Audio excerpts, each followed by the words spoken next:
All right, you guys are listening to the Flickers podcast. I'm Jesse Grant, joined here with my co-host John Grant. How have you been, John? I'm good. Good. I'm very excited for this interview to come Yeah, out. We've been holding on to it for a few weeks now. yeah, Very I know. exciting. It's pretty cool, and I've even scheduled the post for tomorrow where it's going to release and say that the interview's coming out, whatever, because we record the intro on a Thursday and tomorrow's Friday when we release who the interview's with. And when I was writing the post, I was like, this is so sick that we actually interviewed this guy and we interviewed Andrij because Yeah. like I even wrote in the post that when I was 11 years old, you were 19. We were watching his films and we were like really enjoying his films like Blue Valentine. And it was like, it's just insane that we were watching the film, would have no idea that 10 years later we'd have a podcast and we would get to interview him. Like it's crazy, especially you being at film school and being a fan of his films. It's crazy. Yeah. Yeah. No, like we probably should mention I know. we've got. Yeah. The cinematographer Andrij Parekh, he's an amazing guy. Andrij, he's really gracious with his time. He has a really great insight into performances, and he shot a few great ones, specifically Ryan Gosling and Michelle Williams in Blue Valentine, also Ryan Gosling and Half Nelson, and both of those movies have performances in them where they've been nominated for Oscars. And it was also interesting to talk to him about Succession, Exactly. and Yeah. being nominated for an Emmy for that too, and he won the Emmy, so it was an amazing first time directing, and he won an Emmy for it. It's ridiculous. Yeah, exactly. Yeah, he's an amazing guy, and I'm heavily influenced by him. In a lot of the imagery that I like and movies that I like. I think the tone that he sets through his cinematography really influences me. Yeah. Yeah, he's really a talent, and it was such an honor to speak to him. And you guys will really take a lot from this interview. We talked to him about so much, and he gives us great insight into kind of always the search for truth and the search for meaning as an artist. And I think he has a very unique view on art, and it's very pure. He's not kind of worried about metrics. He's not worried about how it's going to be received. All he's worried about is just being truthful and being honest and just giving out the best art he can and just doing good work. And I think it's really refreshing to hear that, especially in today's day and age. And so if you guys are here listening for Andrij, we'll get to that interview in a second. But first, I just want to let you guys know that we've been loving all the engagement you guys give us. And we really, really enjoy when you guys communicate with us and comment things and give us recommendations and stuff. So we really enjoy that. And if you guys want to follow us on Instagram, it is Flickers Podcast. If you guys want to subscribe and watch us on YouTube, you can subscribe at The Flickers Podcast. We're on Twitter at Flickers Podcast. And we've also started our Patreon, which is The Flickers Podcast as well. If you guys want to sign up and see more exclusive behind the scenes clips and content and some Q&As, sign up to that. And that will be linked below. But yeah, thank you guys so much for listening. We've been really enjoying it. And without further ado, let's get into the episode. All right, so we're joined here with Andrij Parekh. Thank you so much for joining us today. Good morning, guys. I've just got to say before we start the questioning, I was a massive fan of you when I was in film school. Actually, I remember one time I went to the film library and I found Blue Valentine, and I was just in love with the cinematography of it all. And one of the shots from the film was like my backdrop for my desktop and my cover photo for Facebook and everything. So it was for ages, for a long time. So I was going to say it's like a real honor to talk to you and to interview you. Yeah. You guys are going to make me blush. But so the first question, you're as of today, you're a really established director in Succession and Watchmen, and you're also a very established cinematographer. But you started off being a cinematographer. What led you to becoming a cinematographer and led down that path? Tricky question. When I was in university, I had no idea what I was doing. My father, who was Indian, wanted me to be either a doctor or an engineer. And I grew quickly dissatisfied with that possibility. So I left school for a year, dropped out, traveled around the world with a still camera. And that's when I developed love for the visual world. Basically, the still camera became my medium for connection to people. I think I'm a bit shy, so it was much easier for me to look at someone through the lens than maybe interact with them. And then quickly started getting into film and finished university with a minor in film, like media studies, which was basically film theory and a little bit of like lousy production, making really bad short films. And then went to NYU for grad school. And there I didn't really know what a cinematographer was. I didn't know the difference between a cinematographer and director. I just knew that I wanted to make film. And it became quickly evident that I had no vocabulary to speak to actors. And I was actually quite terrified of them. And that sort of led to my interest in cinematography, not as a reaction to actors, but, you know, it was a medium that I felt that I had more control over, I could control or could understand at least. And your films are very raw and have an honest feel behind them. And I was wondering if growing up, if you were into cinema and film and those were the type of films that you liked, ones that were very raw and in a way just not perfect, but that was sort of the perfection. Is that your favorite type of movie? No, I mean, I grew up on, you know, Star Wars and E.T. Right. And Star Wars at 5. I remember watching E.T. at 11 and being profoundly moved by particularly E.T. And so cinema for me became about a search for human truth. And I think that through that search, I think is reflected in my cinematography, I hope, where it's really much more about the performance and the actors than about, you know, beautiful lighting. But, you know, beautiful lighting doesn't hurt. You know, that search for the truth really comes through in definitely like Half Nelson as well. How did you come about that project? That was offered to me by a pair of NYU undergrads who had seen a lot of short films that I'd shot. During my time at NYU, I shot 50 short films. I took film school in as a really an opportunity just to sort of try and master a craft. And so I was shooting as many films as possible. You know, at that point, we were still shooting 16 and 35, mainly 16. But video came very late in my sort of film school career. I graduated in 2001, which is an epoch ago. But, you know, the digital revolution came in 99, 2000, 2001. And so, you know, primarily our tools were film. Right. And I guess while you were at film school in NYU, you said you shot 50 films. Many directors and cinematographers we've talked to before have said that they tried to fail as much, or they wish they even failed more while they were there so they could learn more from their movies. When you were at film school, I wonder if you were sort of the mindset that you were shooting for a studio and you didn't want to fail, or did you purposely go out there to try new things and be a risk taker? I mean, you know, I hope I didn't screw up too many people's projects trying to learn. You know, every project I wanted to try something new, but something that was still required by the script. You know, it was really, for me, script based, and then the visual medium was in support of that. That being said, you know, we were bleach bypassing film, we were underexposing by 2 stops. You know, we're taking like pretty huge risks, you know, and on film it's, I think, a little bit more risky than in video, maybe. But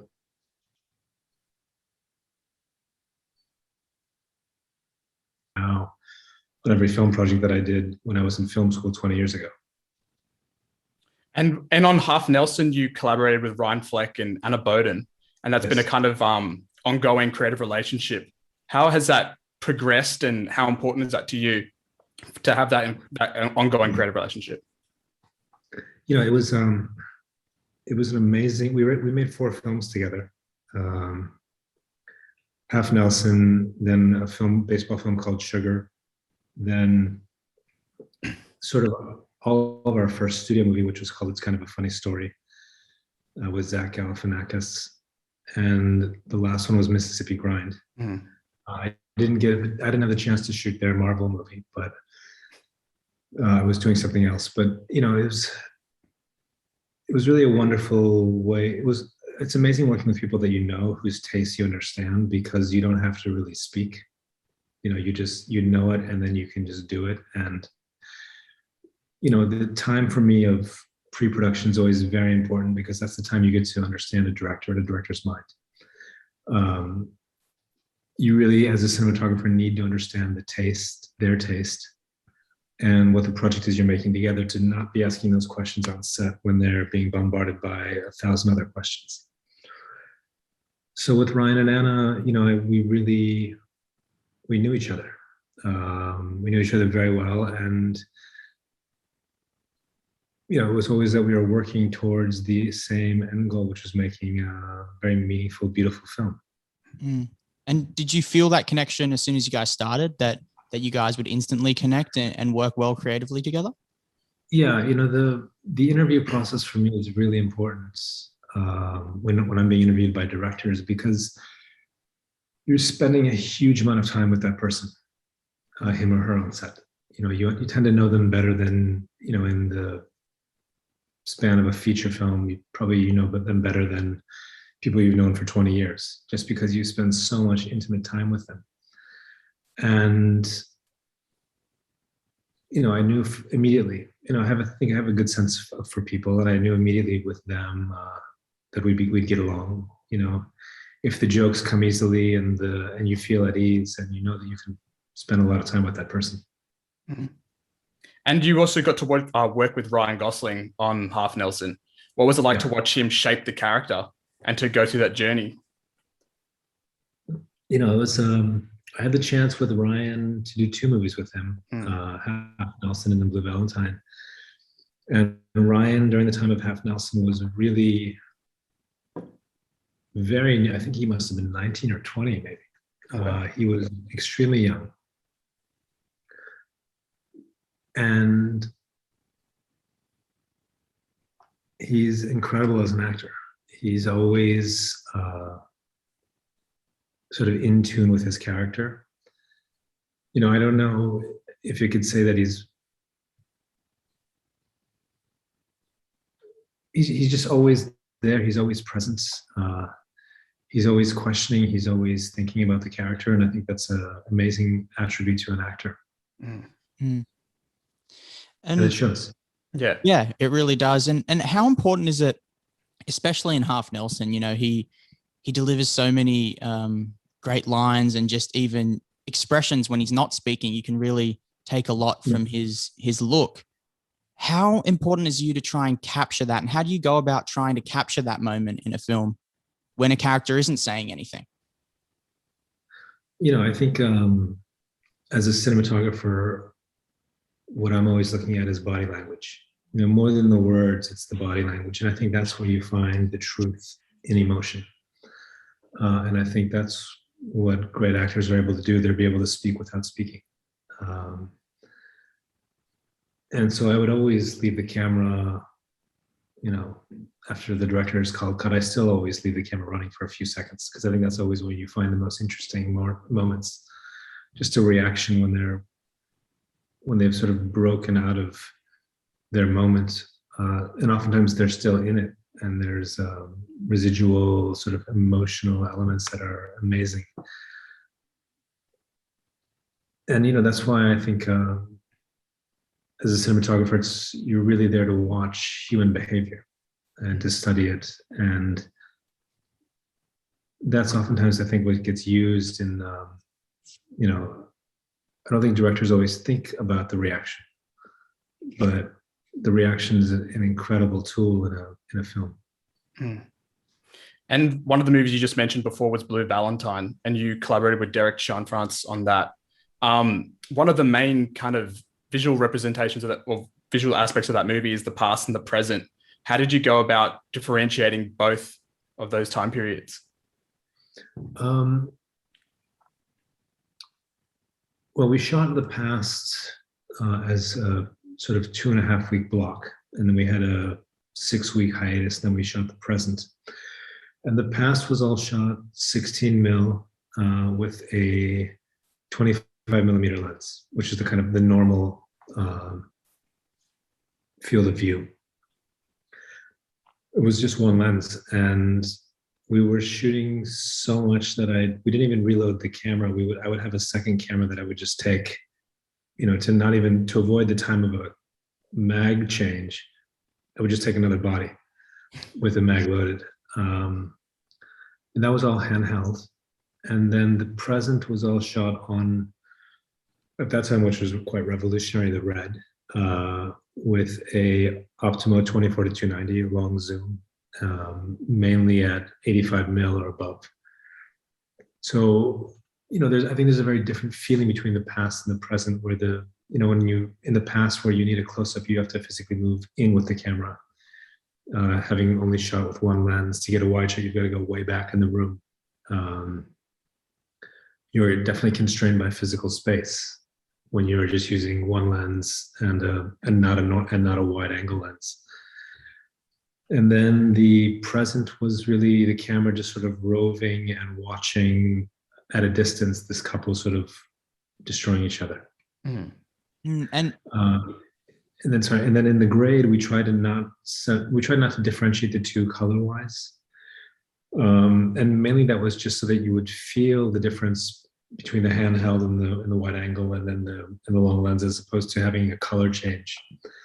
We wanted to make him a little bit more subtle than a color shift. And that film especially just had some just amazing visuals and cinematography. And I was wondering how much of that is a collaboration between you and the director. How much of that is your idea of what you can bring to the film, or is it you trying to mold to his vision and the script that he's working with? The start for me is always understanding the director's mind and the script. So I spend a lot of time in prep, going through the script, maybe asking in the same way that an actor does what each scene is about. Once we start shooting in like a film like Blue Valentine, where the past is all handheld, and basically filmed in real time and sort of live. Derek has a bit of input. He can kind of move me, physically when I've got the camera on my shoulder, but it's sort of just me and the actors, and it's just that dance. And I think the finest compliment I've been paid was by Ryan, who told me that he never knew where I was with the camera. And the camera's oftentimes like this far away from him. I mean, within a foot, 2 feet in a close-up. And, it's sort of a testament to not only Ryan's focus, but myself trying to be invisible and not interrupt the process of an actor.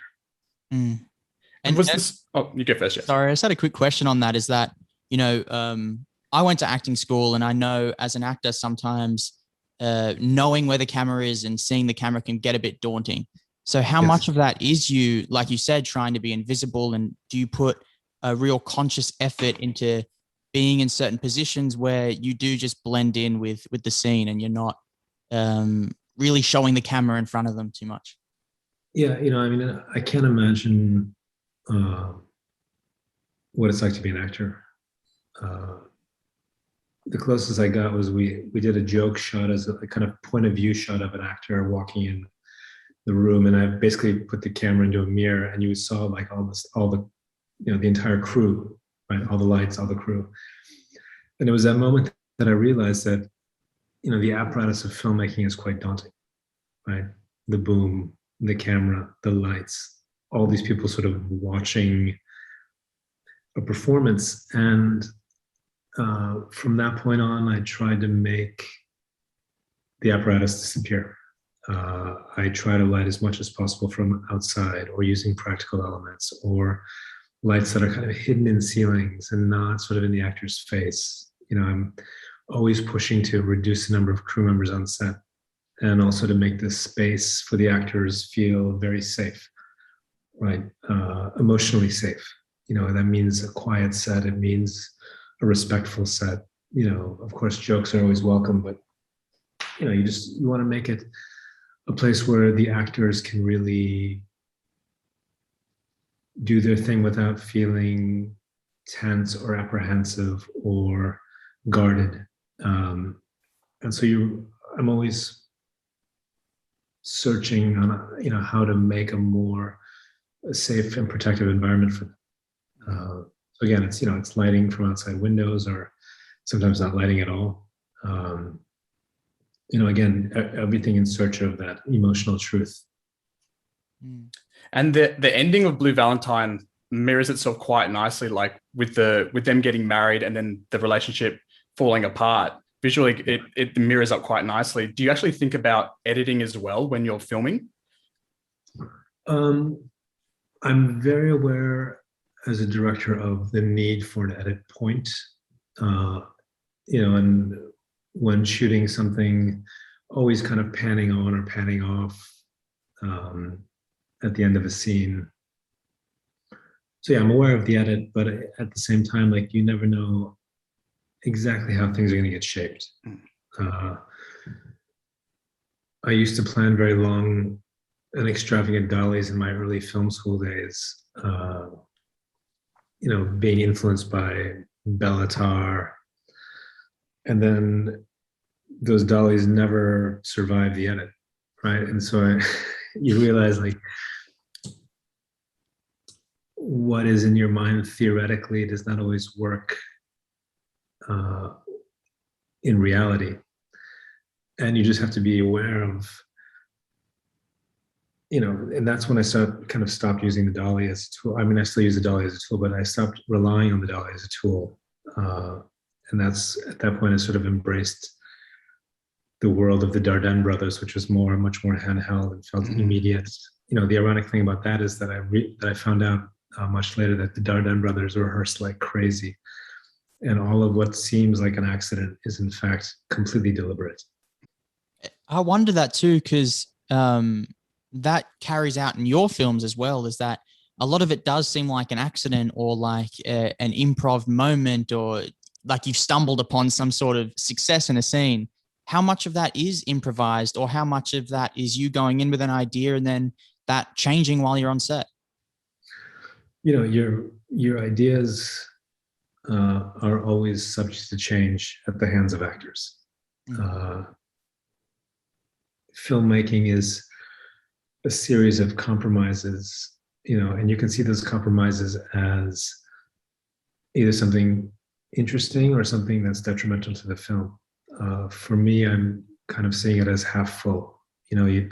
One always needs to be open to those surprises, because I think those are the surprises that are the magic of filmmaking.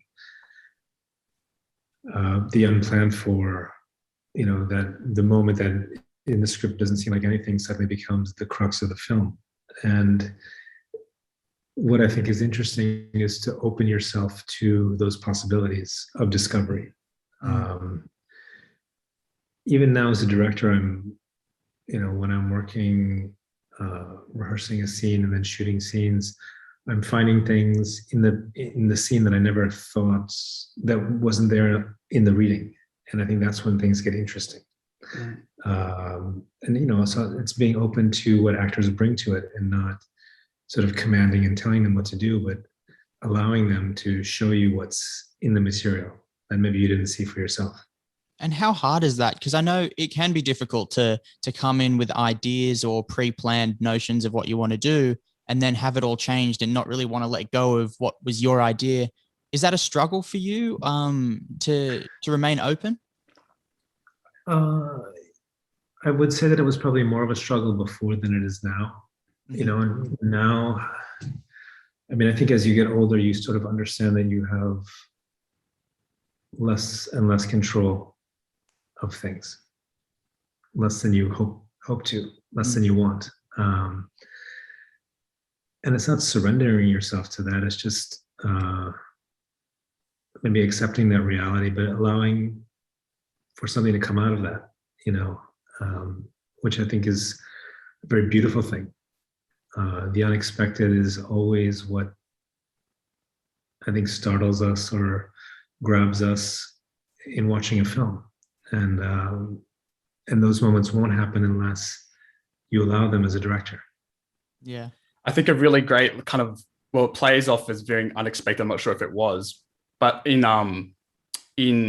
Blue Valentine, there's a scene on the bridge, and Ryan Gosling like jumps up on top and he's about to like jump off or whatever. Yeah. What was your reaction to that? That happened in real time, and Ryan climbed up on that fence, and we were all horrified. And I'm glad I didn't drop the camera.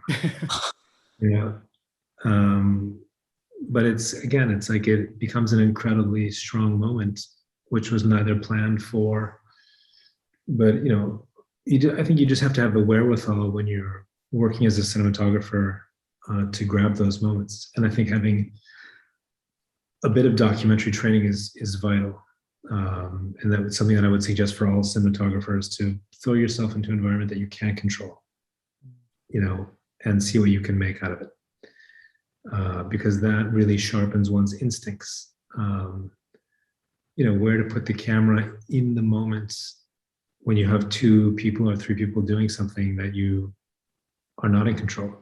And I think that's what really sharpens you as a cinematographer, sharpens your instinct, sharpens your then ability to capture those moments, like that moment in Blue Valentine, which was, I think all the producers nearly had a heart attack. Were there any harsh words after the director yelled cut about that, or? I'm sure Ryan was yelled at by producers.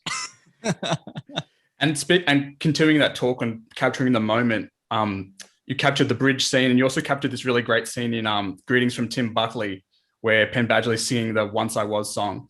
Do you have a favorite moment that you've shot or that you've captured? I mean, I'm still looking for it. Mm-hmm. I think it's very satisfying to know when you're looking through the eyepiece that you found something, right? And it can bring tears to your eye, tears of joy, just to be in that moment with someone. And, in those moments, you're not even thinking of it as a movie. You're not even thinking of it as a narrative, as a story. You're just thinking of it as a moment, as an emotional moment. And it's so gratifying. Mm. And so is that what you're constantly looking for in a film when you are capturing a scene, is just looking for the emotional truth rather than good lighting, or rather than the best cinematography, just what's true? Again, I've said this before, but I think people go to movies to see great performances and not great lighting. And of course, great lighting is important. It's not denigrating a cinematographer's work. It's just bringing forth one aspect, which is you are there to capture something. You're there to create a mood for actors to perform in. When I'm working, I'm always trying to pre-light sets as much as I can.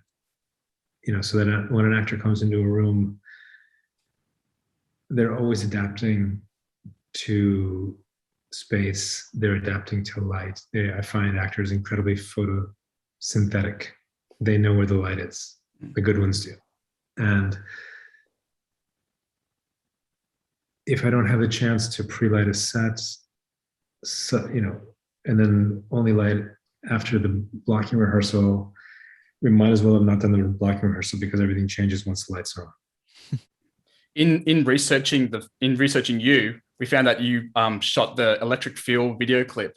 What was it like to kind of experiment in the music video format, and also just to experiment in terms of cinematography?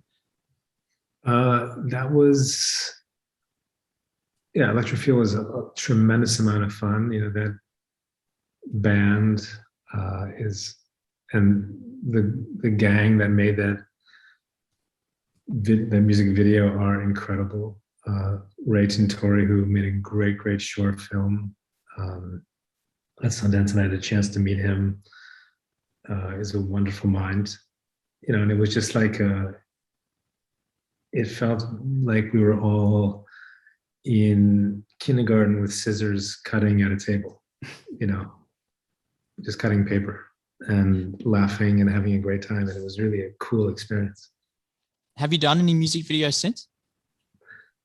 Not that many. I've shot a couple, but I think Electric Feel is probably the biggest one. I guess I prefer sort of the more narrative world.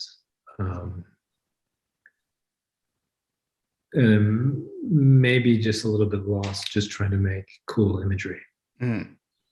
Is that what you find, like in experimenting, that's where you get to experiment with finding cool imagery and not worrying about performance?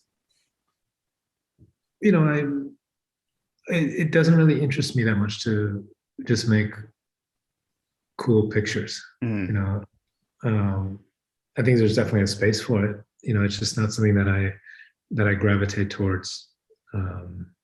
And I think having some sort of narrative backbone is quite important to me in my work. It guides me a tremendous amount. And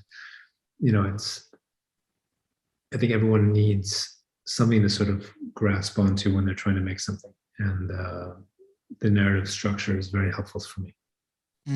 And just through what you're saying now, it kind of leads me to think about Succession and how it almost feels like that feeds into everything that you want to do as a cinematographer, in the way that it's all about capturing reactions, and it's almost like a theater performance that's just being filmed.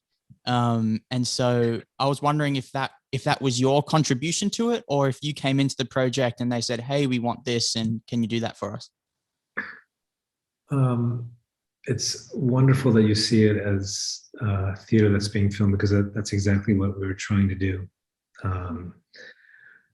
I shot the first 3 episodes, the pilot, and then with Adam McKay, and then episodes 2 and 3 with a director named Mark Mylod. And with Adam, when the project started, we were trying to, the tent poles were billions, right? And we wanted to be basically not billions. At the same time, trying to do something original, interesting. And, Adam's work, I think, is very sort of handheld documentary style. And he gave me this movie called United 93, which was incredibly, I think Barry Ackroyd shot it. It's super intense, very handheld, very in the moment, very raw. And what I proposed to Adam was maybe something more elegant, still as raw, but we ended up putting the cameras on dollies, on 2 long dolly tracks at 90 degrees from each other with 2 long zooms. And we basically made filmed theater. We just let the actors go. We would shoot the scene maybe 3 or 4 times and we'd move on. And there was no, the funny thing about Succession is actors come on, new actors to the show come on, and they're like, "When is my close-up?" And then you just tell them, "Oh, we just shot it." And the wonderful thing about that show is that none of the actors really know when the camera's on them, right? Because of that, and because it might be on them at any one moment, it forces everyone to be in the moment. It forces them not to think about their close-up and how they look, but how they're performing with the other cast members. And it ends up being film theater in this really amazing way. And I think very few films, in fact, are able to achieve that sense of being in the moment. Yeah. And I think that's it's kind of a hallmark of that show, and it's something that I'm very proud to have contributed to. And I say that because I notice a lot, because one of my favorite moments in all films and TV shows is when you see actors in the background and certain reactions they may be doing. And especially in this, which makes sense now that you say they never know when they're on camera. I see so many actors in the background that are so engaged and so into it that makes it feel like theater, like they're completely blurred out, but you see them looking over at a conversation or you see them really engaged. And I just love seeing that. Because it feels like, was the script very, when you read it, did it seem kind of almost like a Chekhov play in a way, in the sense that all the characters It's come exactly together? that. And It's Chekhov and Shakespeare, I think, in the most perfect way. And that's a testament to Jesse Armstrong's writing, which I think is incredible. So brilliant, so layered. It's filled with pity and pathos and humor and humanity. And I think getting through those layers requires having all these people on screen at any one moment, right? And having, you could, and I always tell the operators on Succession that, we can either leave the edit to the editor or we can make the edit point ourselves, right? So it's oftentimes you're on a character and then you're panning to another character for a reaction. And I think those in-camera edits are much more interesting because it's really in the moment that it happened. You're playing in real time, which I think is amazing, instead of creating that time in the edit. And we mentioned before that you're also a director and you got your opportunity to direct on Succession. How did that come about? It's directing was always something that was in the back of my mind. At film school, we all graduated as directors. I made a short film. And, it was only on Succession after shooting the pilot that the idea sort of came to me, and maybe it was because it was a very safe environment to work in, maybe because it was like theater, where you didn't feel like you were talking to one specific actor for a specific moment, but you were talking to all of them, and you were trying to get something as a group that it maybe felt less intimidating to me. And the opportunity just came up, and I was, HBO was very gracious to allow me to do it. And, I'm really happy that they let me do it. And, for me, directing is not a step up from cinematography. It's, I see it as it's completely different. It works very different sides of me. And I love both, and I'm still, even though I've directed a number of television shows, I still shot Scenes of a Marriage, which is coming out very soon on HBO as DP. And, what I'm interested in is just doing good work on interesting projects, either as director or cinematographer. Did being a director help you maybe learn more about cinematography, and maybe even, did it give you a different perspective of cinematography and what a cinematographer means to a project? I think I've always been a director cinematographer. Right. I'm always thinking, I think, directorially about story, about performance more than lighting. I don't, when I'm on a set with the director, I never make directorial decisions to an actor. It's very important to me that there's one director on set and the actors are only looking at one director. I will whisper things to a director's ear and they can take the advice or not. It doesn't, I'm just trying to make it better. Because, in the end, the better the project, it basically doesn't matter whose idea it is, as long as it improves the project, right? When you're watching something, no one's saying, "Oh, that was my idea. That was my idea." Or at least I hope not. I think you're watching it as something that has been achieved as a group, as a team effort. And one of the scenes that's quite famous from the episodes you've directed is the bore on the floor scene. And you said earlier that you found it hard to talk to actors, and that's quite an intense scene and quite belittling, quite insane. But it's just like, and there's all these character dynamics. What was it like to kind of direct that scene and just to go wild with it? You know, I actually find sort of large group scenes easier than a scene with two people at a table. Uh, what's important, I think, is creating the environment uh, to allow that scene to happen, right? I think blocking becomes very important, and that's something you've got to think about ahead of time.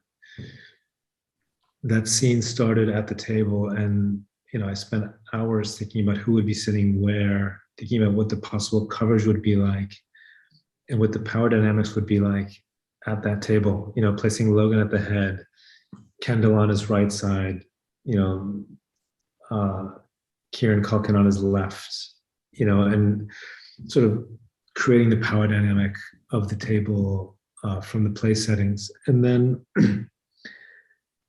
just allowing the scene to happen, and allowing for that madness. You can sort of encourage the madness, but you can't, when you've got 20 people in a room, something has to grab everyone for it to happen and for it to work, right? Everyone has to be in the moment. And, I think, we shot that scene with, I think, 3 cameras. Born on the Floor, probably we shot it in a half a day. That dinner's once they're up, and Matthew and Greg are on the floor, lapping up sausages. And it's just about creating an environment. One thing that I was very conscious of was the humiliation that happens in that scene. And I talked to all the actors ahead of time and made sure that they were all comfortable with what was going to happen. And we sort of had a safe word in case it went too far. The thing about a scene like that is it has to go to a place where you cringe on set when you're making it. And the problem is that humiliation, whether it's, in a kind of theatrical film setting or whether it's real, is still humiliation, right? That person is still feeling, if it's real and if it's in the moment, that person is still feeling that intensity and those emotions, because it is quite real. And, so it was just checking with the actors, making sure they were okay, making them feel safe to allow that to happen. And how did you go about that in order to make them feel safe? Because I found personally in the 3 episodes that you directed, there was so much intensity and they carried so much weight of the show. And how did you go about getting the actors to feel safe with you and really explore the truth of that scene and episode? I would say that I don't talk to actors that much. I rely a lot on the kind of off-camera actors. It's in that Born on the Floor, when everyone's kind of chanting Born on the Floor, that the sort of secondary characters, I think, make it really real. Right. And it was talking to them and explaining them what I wanted, but not too much, but just giving them I just told them to imagine that you're at a sporting events, a basketball game, and your team is really humiliating the other team, right? And you give someone something that they can sort of grasp onto, and then they can go with it. And I think just about giving very simple direction, but mainly it's just about creating an environment where no one's getting yelled at, where actors feel like decisions are being made, where the work feels purposeful, that you get good and interesting work from them. And how do you, as a director of the show, how do you balance the melodrama and the comedy? Because it has to walk it walks like a very fine line between not going too outrageous, but then also not being too serious. I found that if we're ever laughing on set, then it's probably not working, right? If we're ever laughing at the monitor, if it's like haha, then it's definitely not going to make the show. And And so it's always dialing it back to just make it feel real, Yeah. right? There's a lot of melodrama in the writing. Um, it's Shakespearean, right? It's full of melodrama, but then it's the treatment of it, which is basically very naturalistic and very straightforward, that I think, and where each character believes what they're doing wholeheartedly, which makes it interesting and real. And I find myself just going through acting and film school is that as a young person, you can try and try and make something funny or try and make something serious rather than just rely on the truth. And if it's funny, it's funny. And if it's serious, it's serious. Do you put a lot of conscious effort into going, I can't force the comedy. I can't force any type of emotion. I've just got to rely on the script. And is that difficult? Well, I mean, it's helpful that the scripts are incredible, Yeah. right? And that the cast is fantastic. And, with great actors, even bad dialogue sounds okay, right?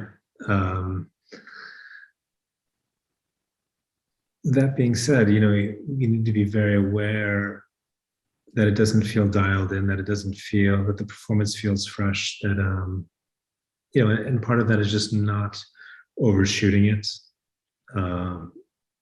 allowing the actors to bring, we try take one, take two.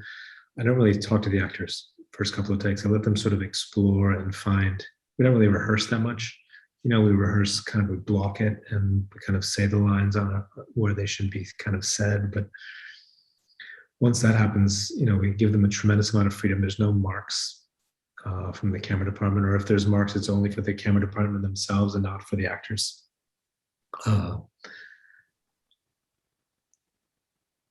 And so, it's just letting them do it.